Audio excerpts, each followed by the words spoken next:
Welcome to A&B Horror Movies. I'm Aaron, and I'm very excited to be joined today by Don Capria. Don, welcome. What's going on, Aaron? How you doing, bro? I'm doing great. I can't wait to chat with you today about your new film, Director's Cut.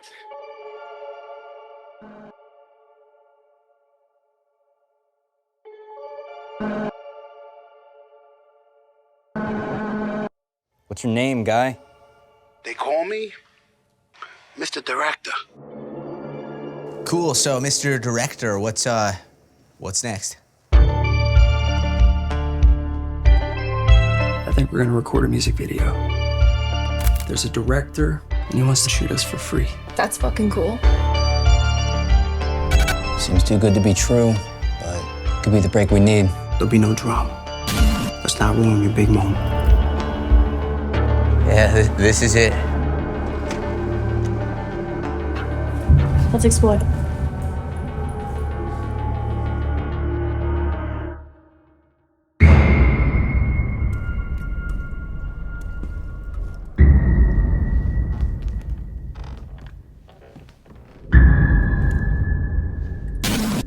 Maybe we should go back upstairs. Did you see that? You guys are so funny and also good looking. Well, that was fucking weird. So, why'd you guys stop playing shows? None of us want to talk about that. I'm sorry.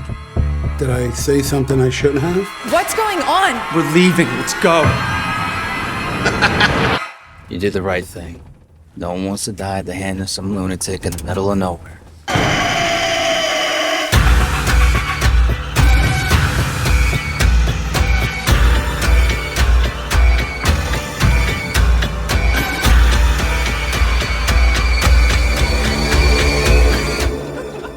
I love the energy in the room.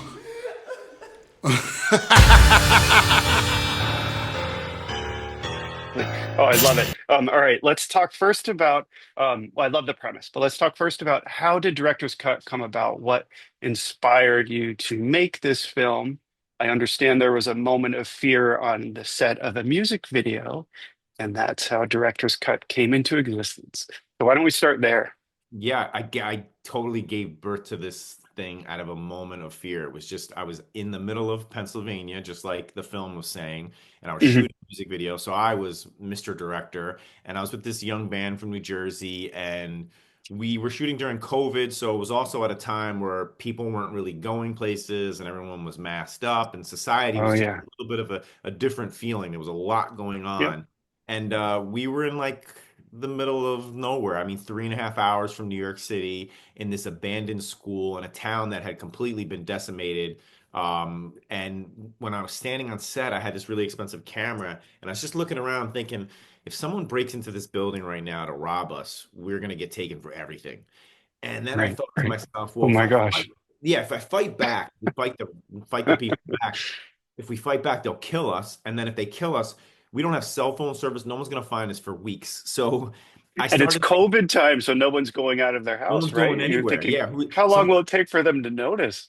yeah, some urban Go explorer ahead. has to go I out for a joke. photo shoot, and like they're just Yeah. gonna come upon our bodies, and that's gonna be how my mom hears about me. So I started like walking around this abandoned facility in between shots from the music video shoot, and my Mhm, mhm. brain just starts the synapses going off, and I start thinking of this idea about a band going to shoot in a real shady location, far away from home. Kind of when people, and I've seen this Yeah. happen before, you put yourself in this situation that's potentially harmful, but you just kind of get away from all the Mhm. red flags and you go out there because you want to make a music video. And that's where we were. So there was a reality to that. Yeah. Minus the director was in good intentions. So then I arrive at the elevator pitch for Director's Cut, which was a Long Island band gets hit up by a director on social media to shoot a free music Mhm. video, lures them out to the woods of PA, and all bad things come from that. So Yes. yeah, it was from a really real spot, and we didn't Mhm. get to shoot in the same location. But we could talk about the location later on. But yeah, it was very real. Yeah, well, actually, that was my next question. But um, what an awesome premise. It was like meant to be that you had this idea for the film, and here we are. And I love the fact that you set up the desperation of these characters right in the first act, because then that really carries through with the rest of the film and explains why they're in this awful situation and why perhaps they don't get out of it when they maybe have an opportunity to. No spoilers. But I do want to ask you about the set because this abandoned mansion is phenomenal.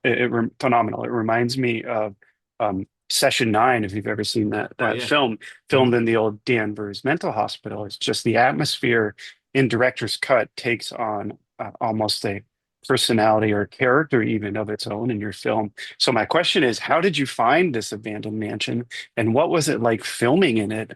The basement scenes are terrifying. Was it as scary in real life even? Anyway, let's start there. So what was it like finding and filming in this abandoned mansion?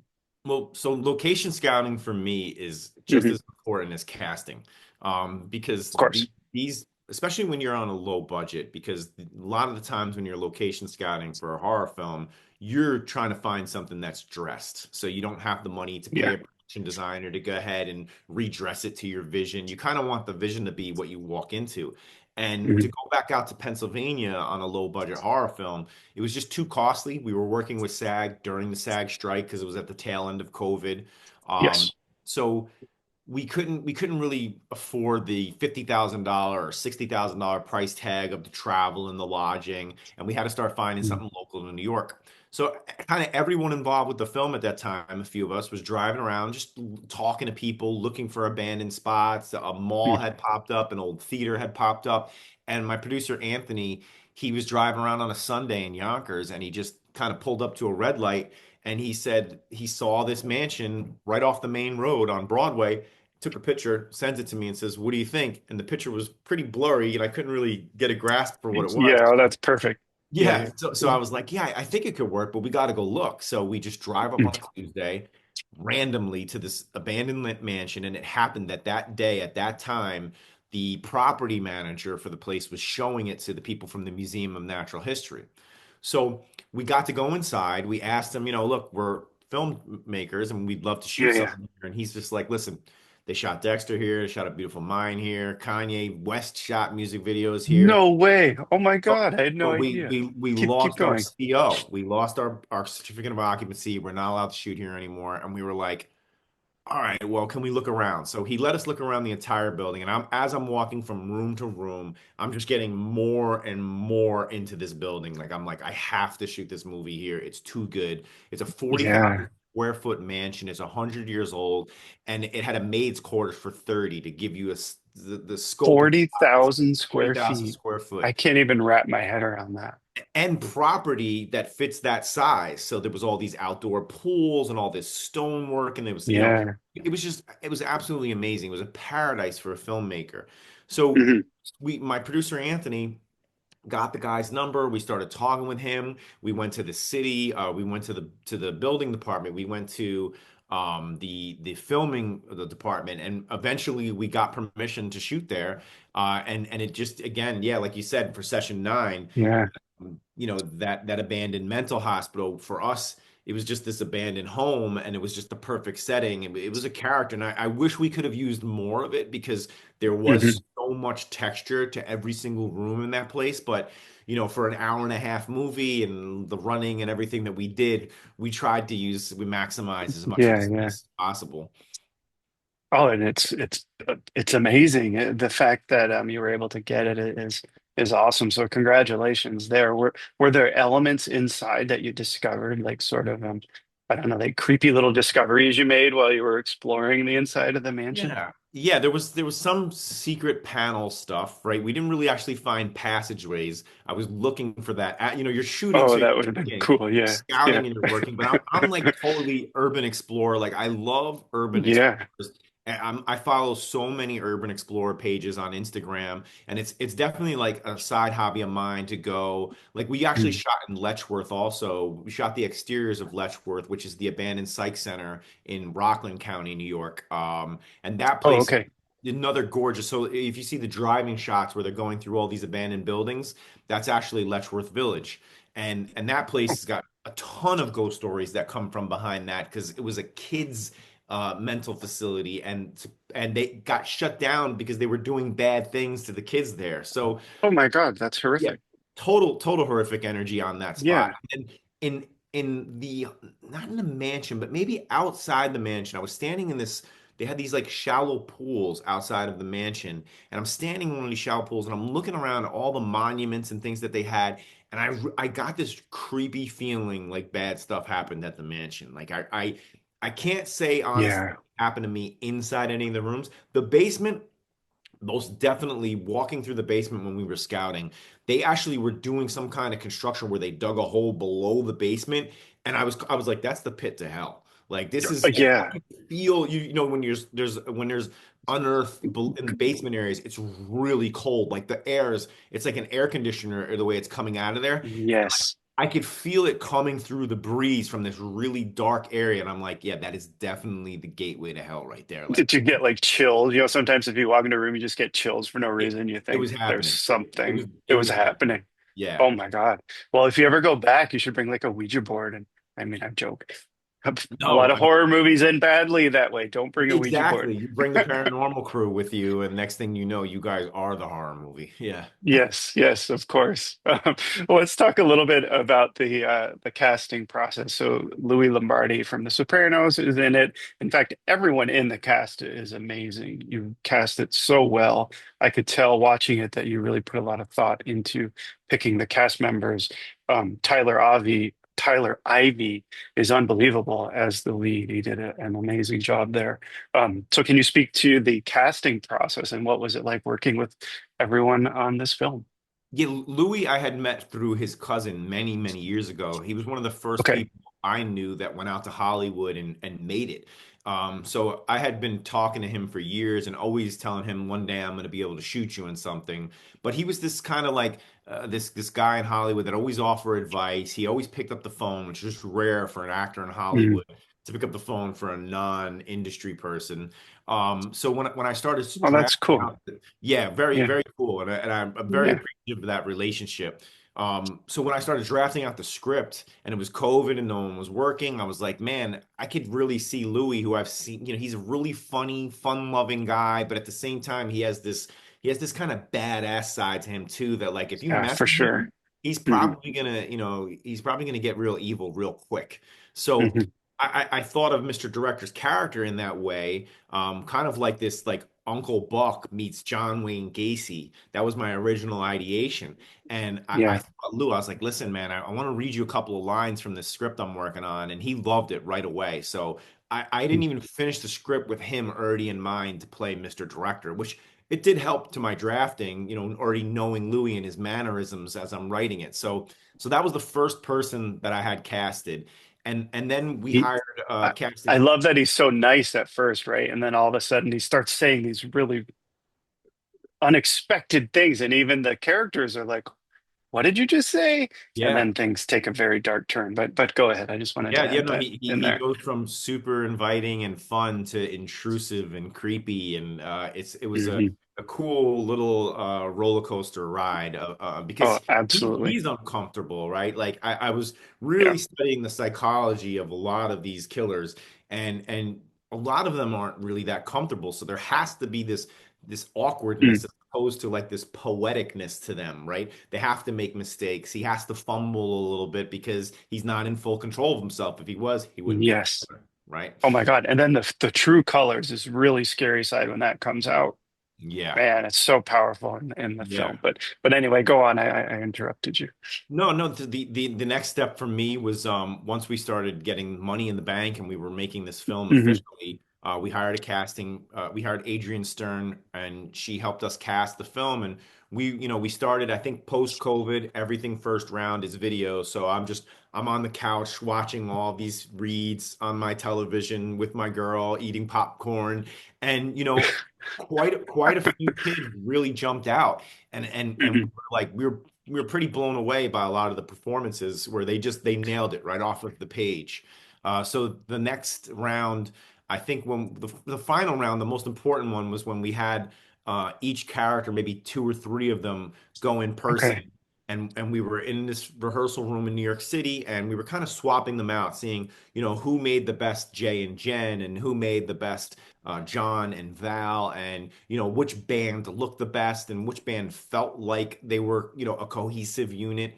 And that Hmm. experience was really important because that chemistry shows in person more than anything. And also, I wanted to meet the actor behind the role. I wanted to meet them as a human being because we're about to go spend all of this money Yeah. and do all of this work together. Who are you on the other side of this thing that I have to work with, and we have to trust each other. So that was the trust factor Hmm. for this process, was like it meant everything to me. And I feel like I gained their trust, but they really gained my trust, and it made set a really, I don't know. I don't want to say awesome experience, but as far as like creating art, it was one of the best collaborative experiences I've had. That's amazing. And you sort of, I mean, hearing this from you now, I can sort of see how that rings true, having watched the film. I watched it twice now, and I liked it even more the second time. Um, yeah, I Awesome. would guess, if I had to guess, that it was a cohesive group, that you all got along really well behind the scenes. I mean, maybe movie magic and good acting, but I don't think that's the case here. And so I can completely see that coming through in your film. So I want to talk about the effects, but I also want to talk a little bit about the music. So the band in Director's Cut is called Suicide Disease, and it's real music. Can you Mhm. talk a little bit about? I understand there was a social media campaign for Suicide Disease leading up to the film. Can you speak a little bit to that and how that came about? Yeah, I think my thing would be to urge people to not just watch the film, but do a little bit of research on the film, Mhm. because the Suicide Disease was a pre-existing band that I kind of got the rights to the music from their label for, and this band may or may not be around anymore. I'm not saying that what happened in my film is what happened in the real world, Oh, okay, but okay, I went and acquired rights to music for a band that kind of disappeared. So some things that you see in this film are part of the real world, and I'll hint to you on the website and on the social media side to do some research. So there is a sleuth like aspect to the whole thing as well. yeah, I And love that. the band kind of came in though, knowing like this is what the band looked like in the real world, and you're going to play that. But personally, we took on the Mhm. characters and the situations on our own with this scenario. And what can you the band members wear masks. Can you Yeah. talk a little bit about the origin of the masks? Yeah, so I mean the band wore masks because the band's true backstory was that the suicide disease is a nickname for trigeminal neuralgia, which is one of the most painful diseases that a human can have. So Yes. this band kind of they fronted masks on the face, the way that society masks pain, and Tyler Ivy's character talks a lot about that Yeah. in the film itself, and it comes from a very real place. My older brother, he suffered a stroke years ago, and one of the side effects Oh of that, no, I'm sorry. yeah, he Mm. he has trigeminal neuralgia, and I started to learn about this disease through my brother's experience with it. And it's such a Mm. painful disease that people kill themselves on it, which it donned the nickname the suicide disease. So the writing in this story, the characters, and being an artist manager and an artist in bands myself, a lot of this stuff comes from very real stories that I experienced. And I just put it all down on the paper for this particular band. Mm. Awesome. Well, it works very well, and the music is very catchy. In fact, what is it? The War song, I think it's called. Um, has been in my head all day. So there, Yeah, that's a fun, win, right? fun fact, the production that was done for the Suicide Disease before the film was made, Mhm. that producer that worked with the band was Ricky Armelino from the band Ice Nine Kills. So Oh, there is a hard very tie-in before, cool. yeah, there is a hard Yeah. tie-in from it from years ago. Yeah. Nice, nice. Oh, that's awesome. Okay, so I have to talk about the effects because there are some great kills and effects in this movie. Can you talk a little bit about that and who you worked with to bring these gory moments to life in your movie? Yeah, so the special effects supervisor is Brian Spears, who he Mhm. has many titles in the horror world, Smile, Smile 2. He just did the Oh, um cool. companion film, which Yeah, yeah. was amazing. That was so good. Yes. Yeah, he worked on American Horror Story. He worked on the new Goosebumps. So he's a veteran in the game. And he's from Westchester, New York, close to where I live. So we got in contact through my producer, Paul Travers. And once I was done with the initial script, I went and met Yep. with him and kind of go over the kills with him. Because when you're in a low budget horror world, you may have dreams to have all this different equipment and all these different kills. And then when it comes down to your line producer to go through these things with you, they're like, yeah, you just can't afford You all can't do this. that. Yeah. Yeah. So so I wanted to get Right. This isn't Terrifier. right, right. Go So ahead. I needed to go to like special effects first because, Yeah. while you have that wish list for camera equipment, that stuff's really immaterial to me in the beginning. The primary thing is like, well, how are we going to perform all these kills? And then I'll figure out the budget once I know what I'm spending in special Hmm, effects. hmm. So Brian was Mm. really generous with his time and he really walked me through each one of the kills and told me what we could and what we couldn't do. And I wanted to do all practical stuff because that's Yeah. just kind of this type of films that I like. I don't want Hmm. to save anything for post. I want to make it all happen in camera. And Yeah. I think we worked on some pretty cool ones. There was a few of them that I had in the script that I couldn't perform, and that was more location based, I think, because originally it Mm. was written that all this stuff happened on this big stage, and we changed it to a great room inside the mansion. But working with Brian was Okay. great because he didn't flinch for anything, and so many things go wrong on set. Like set is just it is just a disaster piece at times where like everything you think could go wrong is going to go wrong plus more. And Brian just Yeah. he never flinched. He was just prepared for all of it, and we made everything happen. And I think he just did an amazing job. I can't wait to make the second film with him. That's awesome because my next question is, will there be a sequel? Can you say, without giving anything away, can you say a little bit Yeah. about the sequel and what you're planning to do? Yeah, so the original movie was written to be part of a trilogy, and I was brave with the title Oh, director's cut nice. because a lot of people are like, "Well, director's cut is everything's going to show up." I'm like, "Listen, that's the name of the film, and it's going to be the Yeah. name of the film." It's what we're going with. Yes. Yes. So the sequel had to be brave Yeah. as well and fit into the Cut franchise or the Cut-iverse, as Chris Gore called it, and it's called Producer's Cut. So the sequel kind of examines for those who've seen the film, and it's not really a spoiler, but there's some Mhm. things that are explained in the film, but they're only it's not I didn't throw in the kitchen sink. I just left some Easter eggs in this film in Yes. preparation so that the second film would unveil these types of things. So there's a person in this film that you see that never gets answered. There's a disappearance. There's all these things that happen that in the second Yeah. Yeah. they all come to light. And then the third film from that trilogy would be the final cut. And it would be, a kind of big ending for the characters, the surviving characters, and my killers. But I've also developed an origin story for Babs, which is called The First Cut, which is the first kill that she makes. And then an origin story for Mr. Director called The Rough Cut, which is when he first got involved in making Yeah. his Yeah. films. Mm. So there's quite a few films that I have mapped out to feed the appetite for blood. Oh, I love it. Count me in. That's even more than I expected. In fact, thinking way ahead, way down the road, I'd love to see a box set of all of your cut films, with some nice slip covers, a sturdy box. Yeah, But man. again, I'm getting way ahead. The Oh, that's Cut-iverse. really exciting. There's so much you could do with it. With the what did you say, producer's cut? Is that going to be a continuation of what we've Yeah. seen, or a Yeah. prequel The tri continuation? Okay.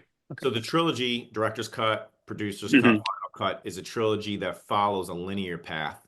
And Awesome. then the rough cut, which I love was that. Yeah. Mr. Director's first kill, that's a prequel. That's his origin story.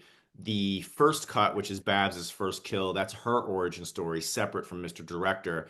And then I created Leading up to it. jump Hmm. cut, the slam cut, which they kind of come off of the linear timeline of the trilogy and follow the killers on different projects, so to speak, that they work for Revenge Trust. So yeah, there's a whole bunch of different things. But for producer's cut, the quick story I could tell you on that is it's a year after the Mansion murders, and Okay. someone has returned back to their hometown in Mastic, Long Island, and there's Yes. a memoriam that happens, and at that memoriam is when we press play, and that movie really begins. And things go badly, I suspect. Gotta go Um, bad. There's so much you can do. I'm really excited about the cut-iverse, like the gory cut, the lineage cut. Maybe there Yeah. are extended family, right?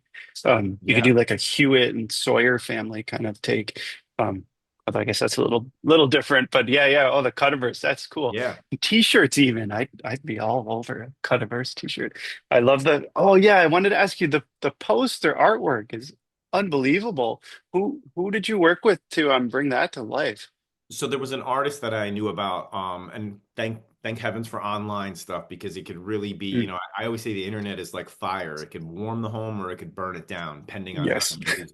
Oh But man, I love that. Yeah. yeah, for us, we learn how to use it to help ourselves. And I had Mhm. been following this artist from Italy for years who was doing album work, but he was also doing poster mock-ups, kind of like some of the stuff he would just do, he would create on his own, which is great.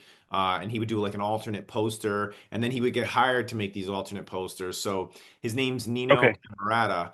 And I hit him up originally with the idea. I had done a photo shoot with Lou Lombardi before we Mhm. did anything. So I sent that photo over, and I kind of dreamed up the slate, the bloody slate idea a while ago, which was when I Yeah. was really started getting attached to the film's name, director's cut. And I was like, Mhm. yeah, I just want to make something kind of throwback, kind of fun, something that like you would wear on a t-shirt, and it would just be this thing that kind of pops off on its own. You don't really have to tell a story. So I feel like we nailed it. I feel like he nailed it. So yeah, I Yeah. do love the shirt. That's awesome. I love the hoodie. I need to get a t-shirt of it. So I do want to do this or that questions, but I have two final questions for you. The first is did get a theatrical release. What was it like experiencing your film with a live audience and hearing and seeing their reaction as they were watching director's cut? I mean, we did quite a few releases, small releases in the Northeast, so mainly in the New Mhm. York area. And one right here in my hometown, Apple Theater in White Plains, New York. That was like our big release party for release week. Oh, And cool. there was we had two theaters. So I went in and announced in both Mhm. theaters, and we didn't do a Q&A for that. But we did do a bunch of Q&As that whole weekend, and it was really great. I mean, seeing it on the big screen, Yeah. it was a dream of mine to see, some of my art on the big screen like Mhm. that. I think the first experience for me beyond release week was when we did Chicago Horror Film Festival. And Mhm. that was really cool because, you have this packed audience and everyone is talking and reacting to the different scenes. I think there was like a couple of girls in the row in front of me that were like really infatuated with Louis Bacigalupo's character and just Okay, laughing at yes. everything that he was saying. So, Yeah, that's good. for those moments, it's cool because everything he's saying is a joke I wrote, and you don't know how well it's going to play. So the fact that these girls are getting giddy over it was like, all right, it worked. It's a win. Yes. Yeah, Yeah. yeah, and the Oh, wincing, nice. wincing for the kills. When they're wincing for the kills, you're doing Mhm. good. Yeah. Yeah. Oh, awesome. I wish I had been able to see it on the big screen. It did play at an AMC theater near me, but I wasn't able to go. But like I said, I have seen it twice, and I think that is that's a good viewing for me. Um, let's see. Before we do this or that, I'd like to ask, how would you describe your film using other films like Alien meets Predator? How would you describe director's cut for those who haven't seen it? Hmm.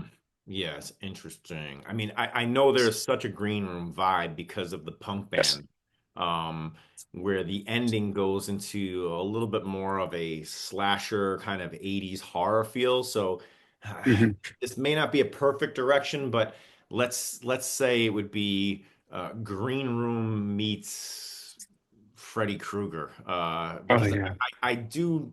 that's I good. do think a lot Hmm. about Freddy when I think of Mr. Director because they both speak.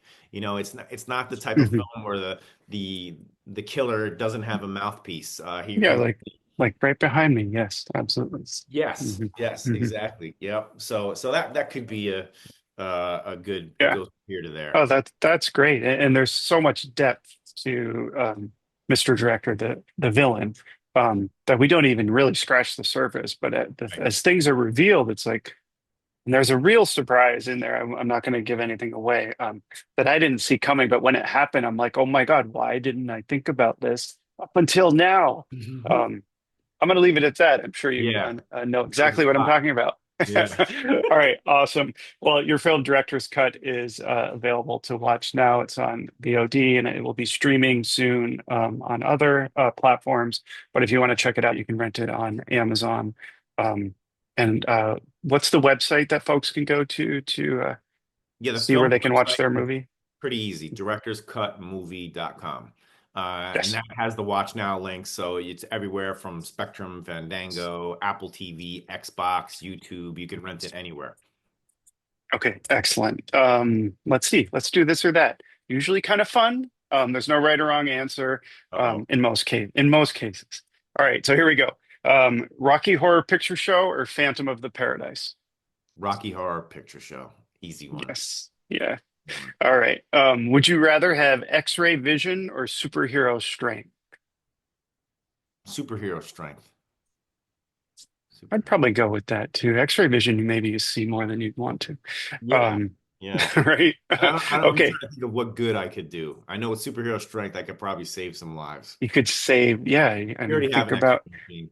I'd be sitting around exactly. doing MRIs all day long, or Yeah, I guess you could make money doing that, but then you'd see more than you want to. And if you had superhero strength, you could think about how much money you'd save and not having to hire contractors. You could just, I don't know, exactly, put in the in-ground pool on your own with your exactly. hands. With your hands. All right, let's see. Trick or Treat from 1986 or Slumber Party Massacre 2. Um, Ooh, two, you said. Yeah, with the electric drilling Oh, guitar. um, Yeah, thank you here. Number two, trick or treat, trick or treat. I'm gonna go with trick or treat. I'd Yeah, probably pick that one too, but I don't know. Slumber Party Massacre 2 is always a lot of fun to it is a fun revisit. one. I'm one of the one. I liked one more than I liked two. Just because Mhm. it was so creep. It's just such a creep. As Yeah, you I can do. tell, I do Mr. too. Yeah. Director, I like creepy characters. Yeah. Yes. Oh my God. Yeah, that guy with the drill. Maniac. I'm like, Yeah. I love creepy Mhm, characters. mhm. Yeah, me too. Do you like the Maniac remake with Elijah Wood? It was cool. That's good. I Yeah, really I think love the so too. original. I've been Mhm. to a few different screenings of the original, because Randy Oh, Jurgensen, cool. he's still Yeah. alive. The director's still alive. There's a lot of guys that are still around from that era, and it's cool Oh, hearing that's awesome. stories of how they made that film. In 1980s New York when it was going down Yes. on the sand. Yeah. Oh gosh, it's so good. I'd love to Yeah, sit in on a Q&A of that. And the mannequins, they're so scary. yeah. Uh, Uh, let's see. Would you want to go on a road trip or have a staycation? road trip, road Road trip. trip. I guess it's more exciting. Depends on your mood, right? Here we go. Revenge pictures. Last house on the left or I spit on your grave. Man, I love Wes. Last House on the Left. Yeah, Yeah, I'd nothing. probably go with that too. They're Yeah, both good though, but yeah. they're both great. Um, He's great. yes, yes, agreed. Let's see. Slaughter High or Return to Horror High. Slaughter High. Mhm. Slaughter High. We need a 4K release of that one, but yes. Let's see. Do you like body horror or demonic paranormal horror? Oh, I don't know which one I watch more, but I really think I like demonic. Yeah, Yeah, me too. Yeah. yeah. There's It's something either, about the and cold, even there's the, something about the unknown that yes. I'm Yeah. really into. Yeah. And even the bad demonic horror movies are just as fun as the really good ones, I think. Yeah, especially conceptually. Like I watch a lot of films, and I urge people to watch movies because of the concept. Like sometimes you have this Mhm. really great idea, and maybe the execution wasn't as good as the idea was, but like in Right. that space, in the demonic space, sometimes you find some really cool ideation for a film. Yes, absolutely. It's like Beyond the Door is the spin-off of The Exorcist we didn't know we needed. And it's not the best film, but it sure is a lot of fun. Yeah. Um, The okay. paranormal and that stuff, I find a lot of gems. I think the best gem that I found, Mhm. how many years ago it was oh man, it's the Japanese film where they go to solve a murder in the abandoned facility. It's something play. Oh man, Oh gosh, I don't know. Evil Death Trap, I think it Oh is. yes. Evil Yes. Death Trap. Man, what Yeah, a yeah. gem. What a gem. I've got that. It's on my ease or somewhere, right? So somewhere over here. Okay. All right, let's see. Two sequels here, Psycho 2 or Hannibal? Hannibal. Love that Yeah, character. yeah, I do too. Psycho 2 is great as well. It's a good, Um, very, very good film. yeah. Let's see, rock climbing or whitewater rafting? Oof, I don't think I could rock climb whitewater rafting.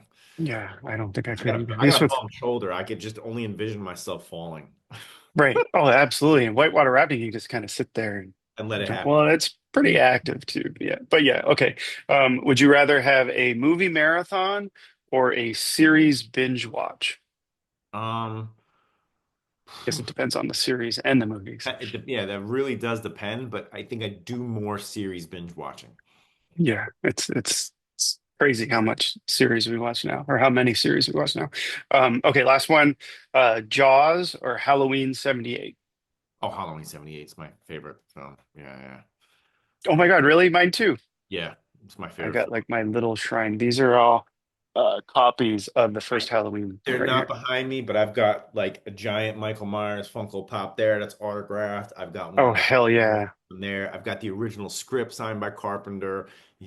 Yeah, not the original That's script, a cool. copy of the original Copy script signed by copies of it. I don't have Yes. money like that. But yeah. But yeah, The Halloween, first script. This is the working script, right? the Can one you he was imagine? holding in his hand on Yes, set. these are his Autographed handwritten copy. notes. Yep. Wow, how much would that be worth? Oof. Um, yeah, Yeah. Halloween's my favorite film too. We Yeah, should have man. started with that. That's Ah, cool. such a Usually, I mean, no amazing offense to anyone film. else, but people usually pick Jaws because I mean, I guess arguably maybe it's a better or it is a better film, but I just love Halloween. Yeah. First blockbuster. There's so many firsts that happen with that film, and it's really such an amazing thing. But like, Mhm. I don't feel, look, afraid to go back in the water for sure. But like, if Michael Myers Yeah. didn't like stop babysitting for a little while, I mean that Mm. that movie was just everything. Everything. Indeed. Wow, you're in good company. Um, Yeah. well, thank you, Don, for coming on and chatting with me today. Congratulations on Director's Cut. You must see it if you haven't. Add it to your list. If you are watching, like and subscribe because it helps our channel. And Don, my last question for you is how can folks find you on social media? Simple. My name, Don Capria. It's Instagram is the easiest way to find me. Yes, perfect. All right. Well, thank you again. This has been a lot of fun.